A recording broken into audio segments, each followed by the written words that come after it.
Nā, kua rua marama pēr I tā tātou kōrero whakamutunga kia pau monga whakaihu waka o te whakataetai X Factor 2025. Ko te mahi kei mua I tōna aroaro I tēnei wā, ko ana kono hete whakanui I a Matariki. O tira me te whakarewa ake hoki I tana kōpai waiata hou, hei whakarehu ake I tana kōpai waiata tuatahi I puta I muri tonu mai I a X Factor. Anei rā tō tātou tangata o te whare tapere a Pere Wihongi. He ara kua takahia e te toko iti. I thought I didn't know what was going to happen. Like no one knew, like everyone heard heaps of bad stuff, heaps of good stuff, but no one really knew, like, because no one's actually been in it.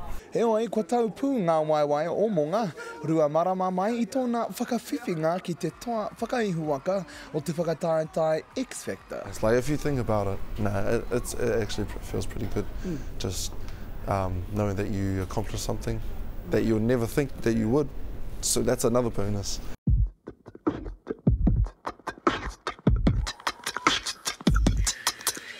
Ko tana kōpai puoro tērā kei ngā pai o iTunes, me Spotify.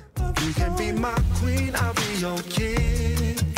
And baby, we can do our thing. I like it, eh? Like every time I listen to another song, I'll be sick of it, then I'll come back to it, then it refreshes me up again, and I was like it doesn't really sound like the other music kind of thing. E nei waiata e manako hiana, kia whangapāho ki ngā kokoru o te ao. International gigs, like if I could travel, like, and just look at new scenery kind of thing as well.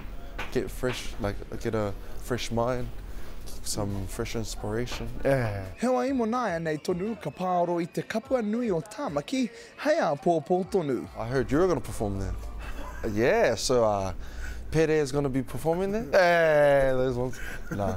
Ka te e kore e a rikarika ana mihi, ki ona apataki e taki tautoko ana, I ana mahinga maha. I just like to thank all the supporters, eh? Thank you to all the families and friends that have helped me support, that have support me. But there'll be more coming, like way more. I just got to wait for that next live, eh? Hei te toru karaka tonu ka tua monga ki ngā whakataetai ngā huru marua a pōpō. Pere Wihongi te karere.